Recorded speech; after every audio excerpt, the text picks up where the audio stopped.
This is why it's important to be good to people so that they can resonate with their higher selves. That's what I got from all of that. Like, when you're good to people, you're going to help them, like, vibrate higher, and you're going to help them be able to, like, really connect with themselves. If you're constantly putting people down, you're going to contribute to them, their separation. Every action has a consequence. Every action, we are all connected. So when you're kind to people, that really does help them. Even if it's just little, like, it's going to help somebody. Just like if you are upset at somebody and you say something mean, like, that might be, like, one thing. But if you're, like, the 12th person that said it, you're, like, literally affecting them at a soul level. Yeah, you never know what your impact's going to be on somebody. Yeah. No matter how small the action you might think it be. That's what I think. That's how we live. Yeah. I don't,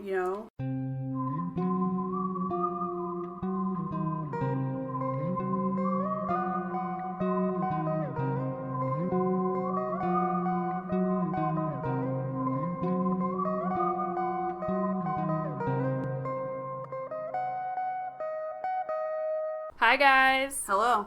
Welcome to Arlene's Spirit Cast. If you're new to this podcast, we talk about all things related to mindfulness, magic, astrology, tarot, metaphysics, meditation, Reiki, spirituality, a law of attraction, divination, anything in that realm. If you're into that, this podcast is for you. Today is the third part of our 3-part series, and today we are talking about the higher soul, also known as the Holy Soul, Holy One, and Higher Self. Before we get into it, we want to remind you guys to follow us. Yep, follow us. All the links are down below. It's usually at Arlene. We love to hear from you guys. We love to have you guys follow us, like our stuff, add us, let us know. Let us know you're here. And you can also become a patron over on Patreon. We post exclusive content over there if you want to do that. We appreciate your support. And then our fall candles are out. So if you love Halloween just like we do, and it starts September 1st, we have those candles up. We make the best pumpkin-scented candles because we love pumpkin. Fall, Halloween, the best time of the year. What kind of fall? We have the Halloween candle scent. The cider one is good. Cider one, it's like amazing. Wicked cider. Yeah. All the fall scents are solid because we love fall. Yeah. It's gonna smell literally like fall. It's the best time of the year. So, yeah. Oh, and if you didn't know, we make candles. Surprise! Surprise! We make candles. We write books. We do a lot of things, and we appreciate your support. So those are down below. We'll have that link down below. Yeah. Anything else before we do the anchor ad? Yeah. I could address the first episodes. I petitioned to dance around a fire with our listeners. Thankfully, we did not get any weird messages. I did get an increase of followers in Hays and What's Ups. But I think it's because I waved the flag. So, here we go. Awesome. Yeah, I mean... The primal soul, man, that's great. Primal soul, ego soul, higher soul, I feel like we've learned a lot on all of them. So if you're just listening to this, I highly recommend that you listen to the primal soul episode. You can listen to them out of order, of course. Like, if you just want to do the higher self, sure, go for it.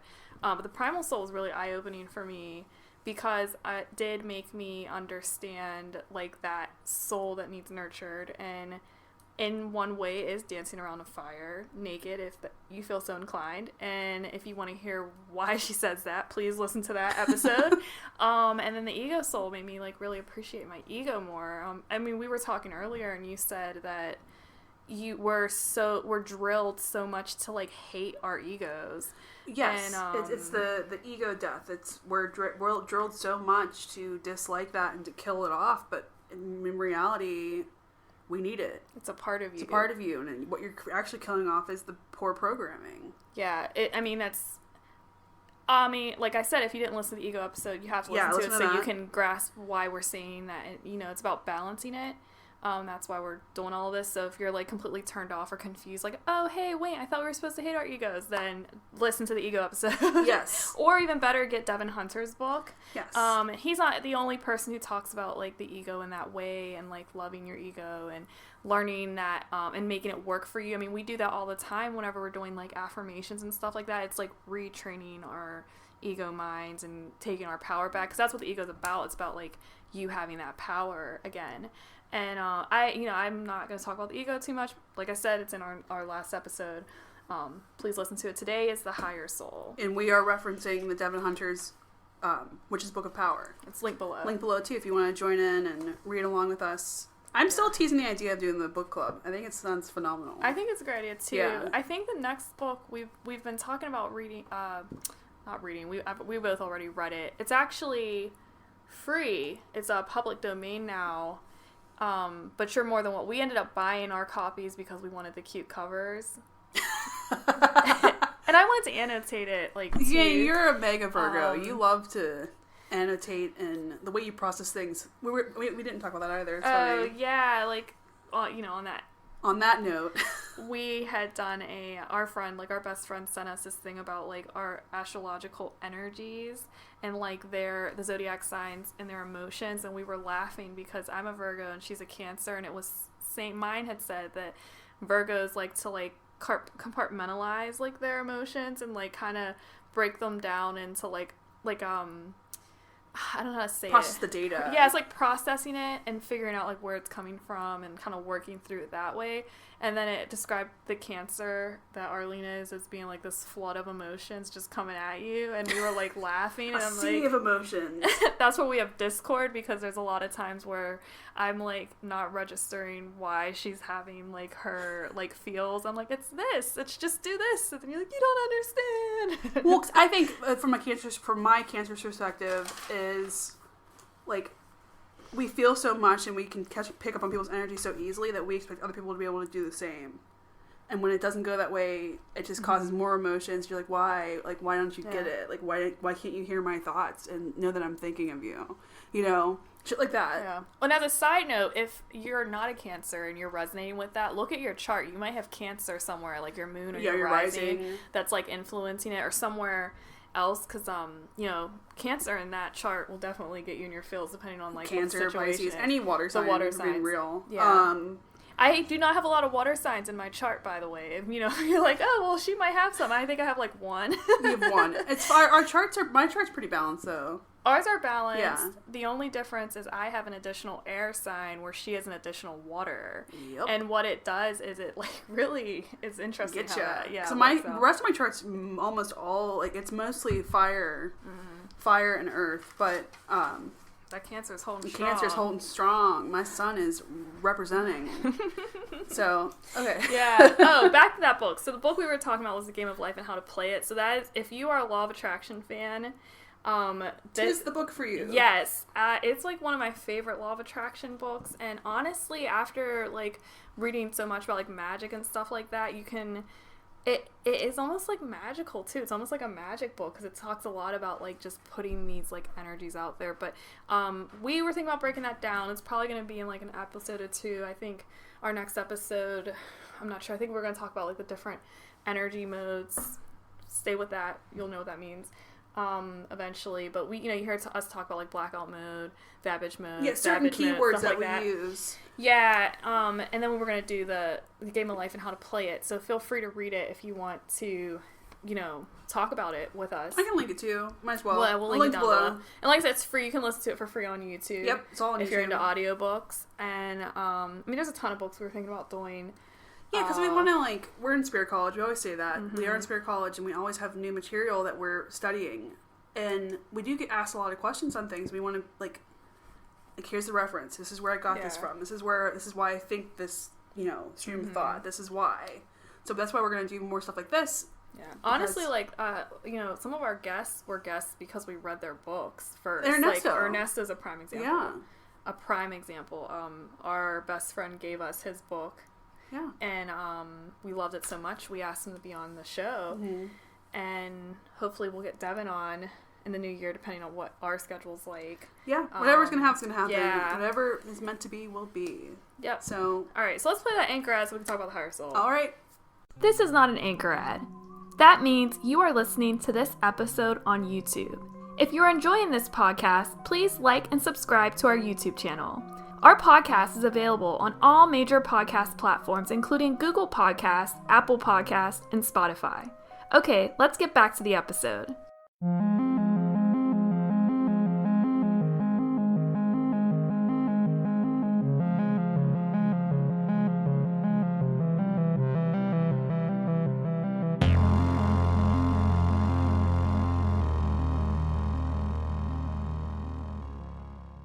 All right, we're back.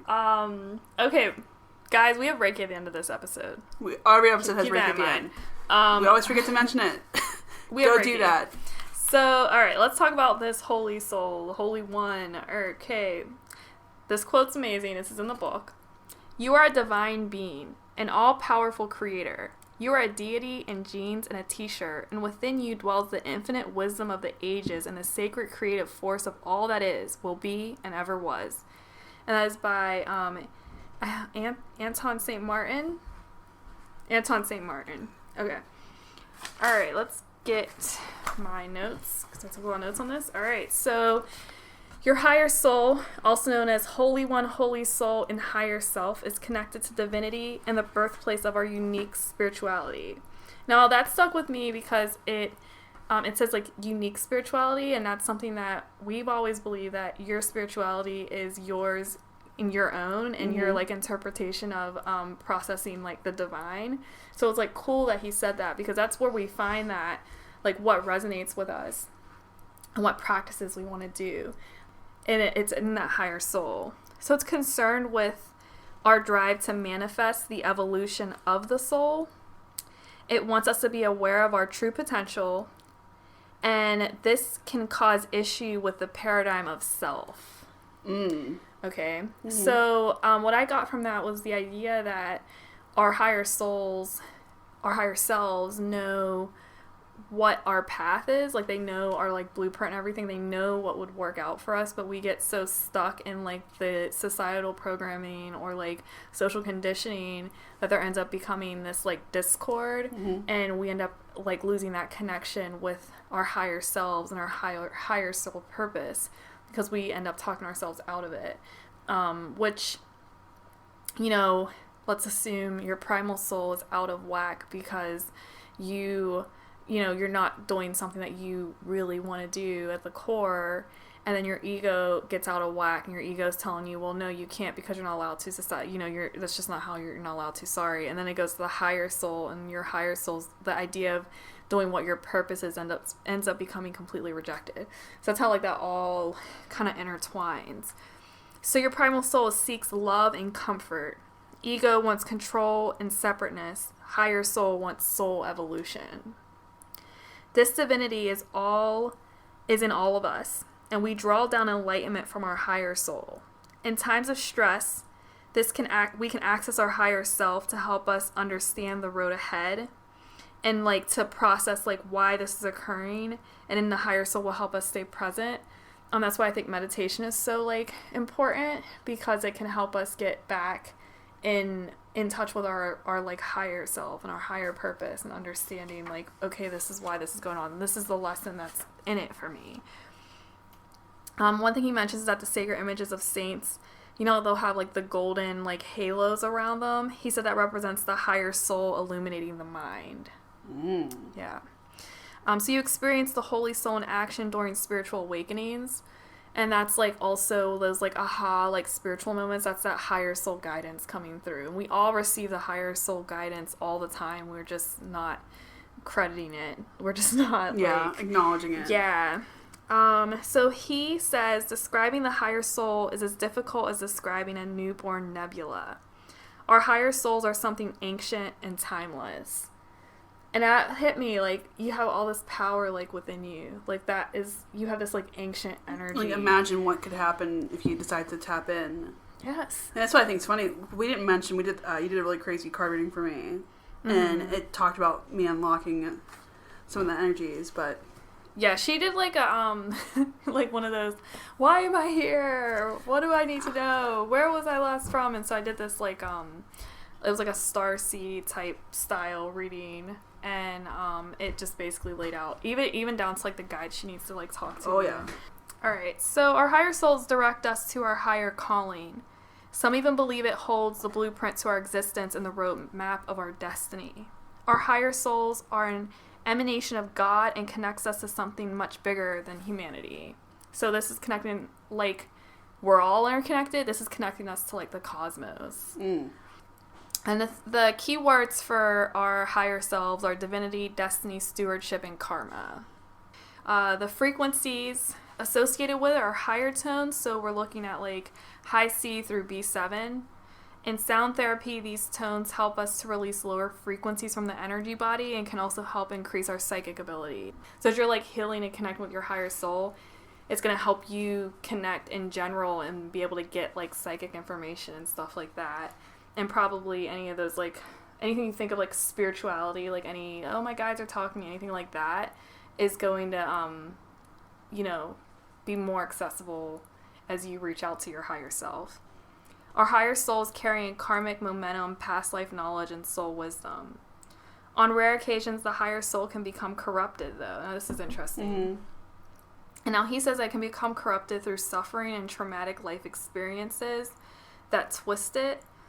My other thought with this corruption of the higher soul is that I argue that, like, the oppressor, like the person who's causing issues with somebody, like these traumatic events, is likely to be twisted, like their higher soul's contaminated or whatever you want to do, because their actions are void of love. Yeah. So I don't think it's just like people who have something traumatic happen to them run the risk of having their higher souls become corrupted. I think that it's, honestly, in my opinion, I think it's probably more the other route, like by doing actions that are void of love. Yeah, has the higher potential oppressor who's doing having the corruption, corrupting, not the victim. Yeah. Now he's saying that, like, I'm assuming, like, when he says like the victim, it's because you end up embodying such hatred towards the oppressor, maybe. Now he says that is very rare, but I'm thinking the other way is definitely possible, if not more probable. Now he says that that energy might stay on.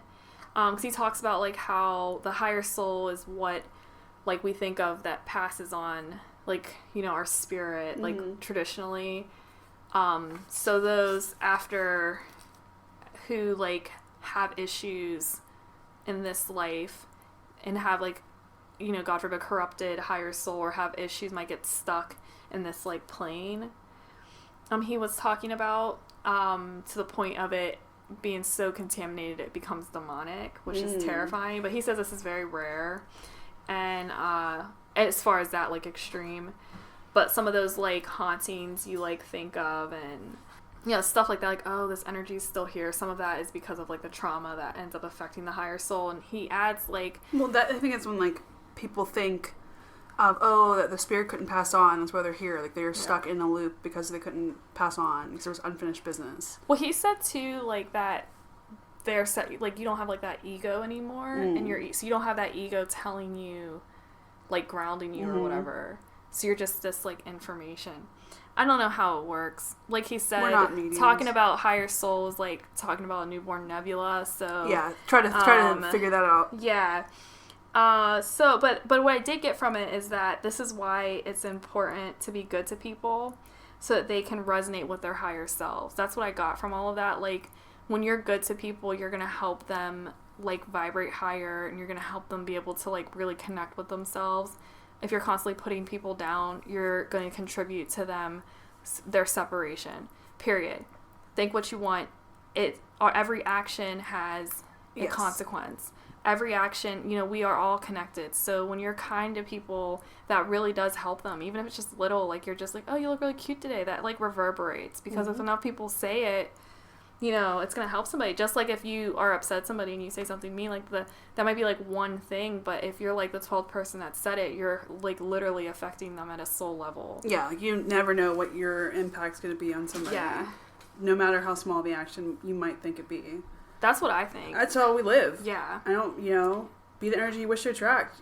Mm-hmm. You know, do unto others how you would do yourself. Yeah. You know, whatever. Just so you can help keep people balanced. Like, so you don't have to be you're not contributing to that imbalances. And, you know, things are complicated. I know, like, I'm sure, like, certain things happen. You know, you do certain things, that's just how it was supposed to play out for that person. Like, I don't know, whatever. But, you know, ultimately, I don't want to contribute to somebody's imbalances is where I'm at. I don't want to be the person that affects. Well, it's your energetic intelligence. It's you are aware of the power of our words and our emotions. Yeah. And the impact it can have on others. Yeah. Well, now, if we're worrying you, you can always send love Just out. chillax. Yeah, and you Chill. can send love. If you're like, oh my gosh, I feel like I was kind of a jerk to so-and-so, you can just don't send get love gripped out. with guilt. Just send love out. Like, you know, or if you feel like you're that mean, just send them a text. Say, hey, my bad. Whatever. Everything comes into balance. It's fine. So, the other thing he says, so if you do encounter any weird energies, he says to always stay away from it, and then he suggests asking the land spirits and Archangel Michael for support. A lot of these books that we have gotten, especially like a lot of the witch books reference that, like asking Archangel Michael for like help with protection and stuff. So, I mean, that's like my go-to. So I was like, oh, cool, other people like that too. Anyways, soul frequency. So through the soul frequency, we can access inner mysteries and higher realms. That's why it's important to meditate and go within. Now, spiritual and occult sciences are first inspired by the soul, and then they're developed by the ego. And then in shamanic practices, by bypassing the ego, they connect to the holy soul and the primal self. Mm-hmm. So he's saying in some shamanic traditions, they'll focus primal higher self, bypass the ego, and then that ends up creating the almost states of ecstasy because you're just on a higher primal. Isn't that cool? It's very cool. Yeah. So the primal soul is guided by the higher soul in those types of ceremonies. He references the world tree model. So if you're not familiar with that, the world tree is a motif that's present in several religions and mythologies and religions all across the world. And the higher soul is a reflection of like the overworld and mimics the imagery of leaves and branches by soaking in the rays of the divine light.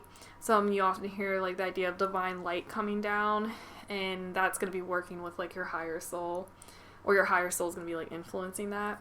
And with the aura, it emanates closest to the body, but it extends through the other two layers when it's receiving psychic information. So it's, have you ever seen that image of like the loop? Like it's almost like a loop, and you see it going around, and it's circled around the person. Have you seen Yeah, that? put that in my story. It's almost like a donut. Yeah. So it's like looping. The energy's like looping around. Then with the chakra system, your higher self, higher soul would be associated with your third eye and your crown. So like when we were talking about the ego, it was connected to the the solar plexus, 'cause it's like the power center, and primal is like your root chakra. But the chakras that are related to the higher self are the third eye and the crown, which I thought was really cool. Makes complete sense. Yeah. So one of the things I thought was like interesting was how he says too, speaking of like the ego, that our egos are the ones that decipher like the guidance from like the higher self, the interpretation of information. He talks about how our egos will interpret the higher self information coming down, and then if there's like imbalances and stuff, there can be like kind of mix-ups in what those messages are. So that's like another reason why it's important to be like all the way balanced whenever you're doing this stuff. So our spirit guides, they commune with and through our higher souls, and our guides speak directly with the higher self, and the higher self speaks directly to the guides. So that communication is happening without you necessarily being aware of it. So you might be like, oh, I don't know if my guides are around, they're not talking to me, they're not helping me, but they're in dialogue with your higher self the whole time. It's just your ego, like consciousness, isn't perceiving it. So this aids us in understanding the life process unfolding all around us. And when we are vibrating low and not as connected to the higher soul, our guides end up having to act as a middleman for the information. So we're not connected. That's when our guides have to step in and try to like connect with the ego. and then you're like, show me a sign. And the animal form associated with the ego is the owl. So the Holy One, higher soul, is capable of leading us to incredible things in our lives if we listen and seek harmony with it. The Holy Soul wants nothing more than for us to thrive. And this is in regards to the belief that you have to be poor or suffer or reject material things to find enlightenment. That's just like a narrative that is spun, I don't know, it's popular for some reason. Like, yes, going through hard times does help your soul evolution, but you do not have to be suffering to be in connection with your higher soul. Like, our higher souls want us to thrive in general. Just because, like, you don't have to sacrifice all of your material belongings to be a spiritual being, because you already are. That's what this is saying. Like, you have, like, none of that matters. Your soul wants you to thrive. That's just, like, weird stuff that we put on ourselves. And, yeah, whatever that is. So medicine is, for the soul, is often owls are depicted as heralds from the other side, and we can work with owls to gain deeper understanding of our purpose and path from all worlds. And then if you have the book on page 89, he discusses how to meet the owl. It's called Meeting the Owl. It's a meditation. It's really cool because you use the owl as your holy soul, and then you end up visualizing basically your higher soul as an owl. And then you can ask it anything and seek guidance, and the owl's able to answer it because it's your higher soul and it has your blueprint. And I'm guessing if you get really good at it, you get really, like, juicy information. Is that a shamanic tradition? He doesn't say where it comes from, but he mentions that the owls are prevalent in a lot of different traditions. Yeah. Because he tells a story from a different group of people that are, I think they're located near Russia, where they use the owl. And that's what I think is hilarious, is that all these traditions across the board, across the world, end up having some of the similar tales and similar traditions, but we choose to still be divided. It's weird. Like, the serpent for the primal soul is seen from the east all the way to the west. Yes. In these native, like, ancient, like, old school traditions, you know, a lot of traditions speak about us having multiple souls too in different, like, energy bodies. It's just different wording, but they're all generally the same. Like, that world tree we were talking about, like, I was like, what is the world tree? Like, I wanted more information, and the world tree is prevalent in multiple cultures. And this is, like, pre-internet. Yeah, so I was thinking, I just thought of that. I'm like, how many of these things were these traditions that, you know, some people just choose to be one group, which is actually the same across the board. I don't know how any of that stuff. It's just like the pyramids and stuff. Like, you know, there's pyramids every like, across the globe. There's like pyramids, and I don't know. Like, some of it's so, like, similar. You're like, how does this happen? And some people said it's because of the idea of collective consciousness, that we're all so, like, in tune. It's just the illusion of separateness, which I, like, subscribe to. There's even, like, a theory, like, some people are afraid if they speak their ideas because of the collective consciousness that somebody will, like, not intentionally, but, like, because they put it out there, it'll end up manifesting before they get a chance to, like, I think there's some substance behind that theory. That's, like, it's, like, I forget there's, like, a name for it, but the premise is just, like, you know, what I said, collective consciousness, that we're all, I would imagine, like, some of these ancient things, like, multiple cultures using the owl, like, maybe there's that at play. I'm just curious. Yeah. I don't know. That just popped in my head. I'm like, there's certain things, like you said, like the Kundalini snake situation. Mm-hmm. Like, that's across how many cultures have that type of traditions or history or tales. Mm-hmm. Even if you look at, like, some of the Aztecian and the Mayan stuff, like, it's pretty similar. Yeah. I mean, we're not... I'm not a historian or anything like that, but, it's interesting. Just casual observation. That's it. Like I said, a lot of people think it's the idea that we're all interconnected, and that, yeah, like, you know how, like my favorite one is, like, the idea of there's always, like, the floor is lava. Like, how many kids have played that game without even knowing, like, that was a thing, like, from the 90s and stuff? Yeah. You know what I mean? Like, how did those things perpetuate? Like, the floor is lava. Like, where do we all get, like, all these 6-year-olds like where does that come from? So some people would argue it's like a collective. It comes from the fun angel. That's where it comes from. It comes from the fun goddesses and gods. That's where it comes from. Yeah.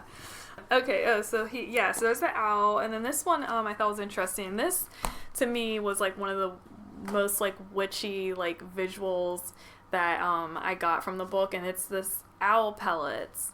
And the owl pellets are regurgitated bones from owls. So owls eat, animals. They eat and sometimes they like regurgitate the bones up. So you can collect these bones and use the energy to remove negative energy from your energy body and like help heal your higher soul. So on page 91, he has a ritual for using them, and this includes like things like making a mojo bag with them. But you can also paint the pellets black, and then you can bury them around your house and create this like force field of protection. I will not be doing any of that. Never say never, but as at this moment in my life, I think it's really, I don't know, it's not for me. I was looking up where to get those pellets. I was thinking. You were looking it up? There's I was curious. So it is interesting, but for me, I don't know. It's cruelty free, like it's nature. They ethically sourced. Yeah, I was thinking there's like a thing that he talks about you can do, which involves like a jar, and a lot of you have probably heard of like different magical practices where you like put a jar like with stuff and it's all charmed and everything, and you shake it and do all that good stuff. Well, he says that you can put the pellets with like certain crystals and a few other things. I think he puts like alcohol in it and stuff like that, and then you can bury it in front of your house, that jar, and it also adds protection. If you don't want to go around your yard and bury a bunch of pellets. I think I can get with that. The jar one? The jar one, but the digging, I don't know. I just don't like, I just get, vegetarian over here. What's funny to me? Like, you never know who lived in, like, the house you lived in before you, like, moved in. And could you imagine, like, if you moved into a house, you had, like, a mega witch that lived there, and then you're, like, gardening, and you just find, like, jars in the yard. And stuff. Like, what the hell? Yeah. I'd be like, well, there you go. Looks like somebody did some magic here. I'm just gonna put this back. Magic was afoot. yeah, that's me. Yeah, that's you. Yeah. Magic was afoot here. Yeah. I'm just gonna put that right back where I found it. Yeah, absolutely. And ask for forgiveness. There we go. There you go. One of the cool things he mentions too for the one, you put the bones after you do what your thing is. You put the bones in the graveyard so that it can go back into where it's like supposed to be or something like that. He said. So I'm like finding a lot of that like traditional like witch imagery that you see, like it's like just witches doing casual like regular run of the mill magic stuff, and then somebody being like, this is crazy. Yeah. Like you're like, I'm just gonna put these bones in the graveyard because that's where bones go. Then they're like, she's communing with evil. She's a necromancer. yeah. Like I don't know. Like it's just like, okay, chill out. Now he talks about feeding the higher soul, and one of the main things he uses to feed it are crystals. And he has like a list on page 93. And we might link a couple of those crystals down below, but the big thing he says is that they're personal when it comes to this. So it's more important that you're like connecting with the crystal versus like using a crystal that is, this crystal's for your higher soul. This crystal's for this. If you don't connect with that crystal, he's like, it's like pointless. So he recommends using ones that do help with soul development, but only if you like connect with them. And then he says it's very important if you're using it to develop your higher soul to like really spend time in deep meditation with that crystal. So another thing's cool is like crystals have like information they can give you. Like I don't know if you've meditated with a crystal, but you can meditate and get information from like your crystal, like find guidance from your crystal. And then if you have like some of those cool crystals like Lemurian crystals that have energy in them, they can really give you some trippy like visuals when you meditate. So yeah, there's that. And then the recap, Holy Soul, it's a seat of the divine in all of us. It helps us to connect with our spirit allies and find wisdom. Holds all the information about our karma, life experiences, and so on. Our holy souls gently guide us, and they want us to thrive. Their main goal is for us to help us discover the God living inside of us. Now, by getting all of 3 souls in balance and in flow, it'll help get you to your home frequency. So people often like to balance their 3 souls before they do magical practices so that they can like send pulses of energy to all 3 of them. So your magical practice will be much better if you have all of those in alignment and balance. He details how to balance it on page 94, which involves visualizing like a yellow flame. You remember the solar plexus, and then you have a white flame for your higher self, and then a red flame for that primal. And you're gonna visualize these 3 energies surrounding you while you're meditating, and then you can also incorporate those animal totems, and it'll like help balance everything out and get you where you need to be. Another good way to balance all of them is to honor each one of the souls and to honor what they do and be true to it. And the easiest way is to live your authentic self, period. Honestly. Do what you want to do, do what makes you happy, and follow like what you want to the core, to help get those energies in flow. And meditation is always, always, always best option. We are huge proponents of meditation. It's the first step it is the first and the core for every practice because it's connecting you. It's getting you connected. That's all I have for the higher soul. I think it's cool. Yeah. I think that it's interesting to actually have it like we have it so defined. It makes try to break it down and make sense to people. Alright, so we do have Reiki videos for all of these to help balance